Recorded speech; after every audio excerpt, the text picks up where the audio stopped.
I'm including this video as an addendum to the comma videos because many of you are using semicolons in ways that I know that you're working with some type of rule, but I can't figure it out. And so hopefully this is going to help clarify when you need to use semicolons and for what reason we use semicolons. And so there are only really two reasons to use a semicolon in your paper. We use semicolons to join independent clauses. Now, if you have not watched the video on commas, um, on commas with conjunctions, that is where I go over independent clauses. But to just give you a short little definition of independent clause, an independent clause is a part of a sentence that if it is yanked out could stand alone. It could be independent and could stand alone as its own sentence. It contains both a subject and a verb. So we use semicolons to join independent clauses together or for lists that contain commas and or conjunctions. And we'll talk about that here in a minute. So let's look at this semicolons being used to join independent clauses. Let me just show you an example. Jennifer likes dogs. She likes cats too. Notice in this sentence that both of these clauses could stand alone as their own sentences. Jennifer likes dogs. That's a complete sentence. She likes cats too. Both of these could stand by themselves. So because they are two independent clauses, I can join those with a semicolon. I have a lot of cars. Some people say I have too many cars. Notice that in this sentence right here, I have a lot of cars could stand alone as its own sentence. It's an independent clause. Some people say I have too many cars. This could stand alone as its own sentence. So notice, if you cannot replace this semicolon with a period, then you're not using it correctly. In this particular instance, a good way to check yourself is if you're using a semicolon and you put a period in the place of that and it doesn't work, you can't use the semicolon. Now, one of my students asked me last semester, well, why in the world do you even need to use a semicolon? And really, it boils down to if nothing else, it's an artistic decision. What many people will tell you is it is showing a very close relationship between the first part of the sentence and the second part. Because Jennifer likes dogs, I'm still talking about the animals that Jennifer likes. So because these are closely related, she likes cats too. I can join these to let my reader know that these two sentences are really closely related to one another. Really, for the most part, there are not too many sentences that are adjacent to one another that are not going to be closely related. So it really becomes artistic. Does this one part of the sentence, is it so closely related to the next that you want to show that relationship by putting a semicolon in there? And if you do, then that is perfectly acceptable. But there are other ways to join independent clauses, and this is the reason it may be beneficial to know about independent clauses. It is artistic. Jennifer likes dogs. She likes cats too, is identical to this right here. Notice, a period serves the same purpose as a semicolon in this sentence.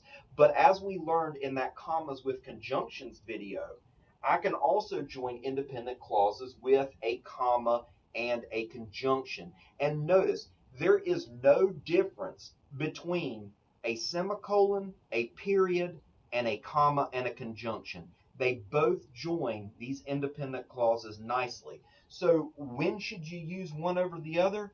Well, I don't know that I would think about it that way, but what helps out is if you've ever found yourself reading sentences in your paper and it sounds like da-da-da-da, da-da-da-da, da-da-da-da, and it sounds extremely choppy, what you can do is instead of using these individual sentences is you can say, well, I can join these two sentences together because they're independent clauses as well. I can join those with a semicolon, or I can join it with a comma and a conjunction. And what it will do is it will make your paper flow better. And it's interesting because sometimes teachers and students will make comments on your paper like, well, your paper doesn't really flow.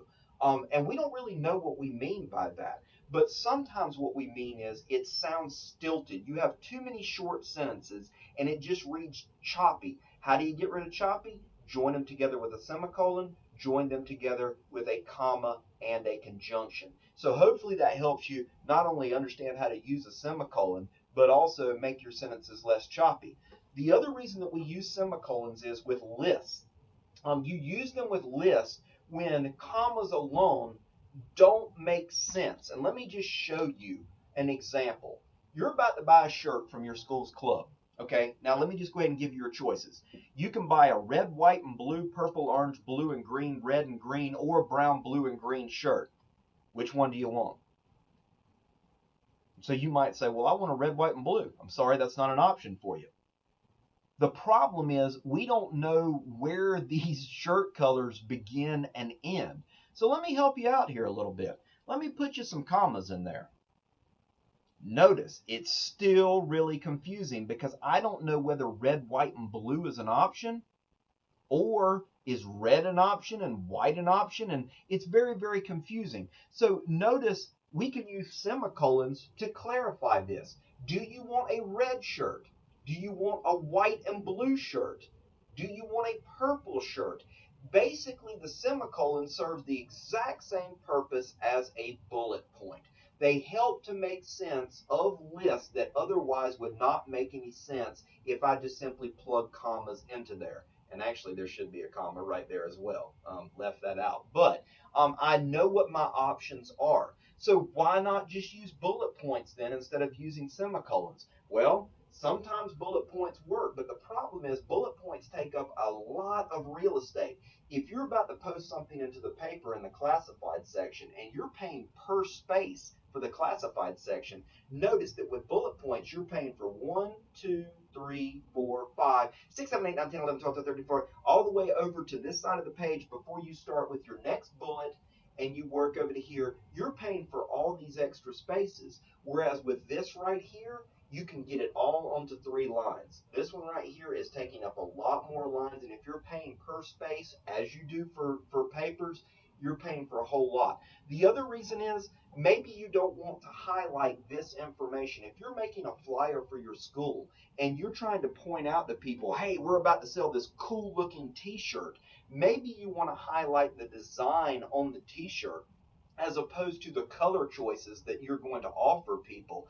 So if you turn it into bullets, that takes up a lot of real estate on your flyer. This right here does not take up as much, and you can include this information at the bottom. So with the semicolons, if you only offered one color or different colors that are only one color, they're not multicolored shirts like white and blue and green, you don't really need a semicolon. You can just say you have a choice red or purple or orange or blue, and there's no confusion. But once you start adding in these multiple colors and you have commas in here as well, that's when you need the semicolons. So there's 2 uses. Either one, semicolons with lists that don't work because with just commas, or we use it to join independent clauses. So hopefully that helps clear up semicolons for you, and you can now start to work those into your paper and use them correctly.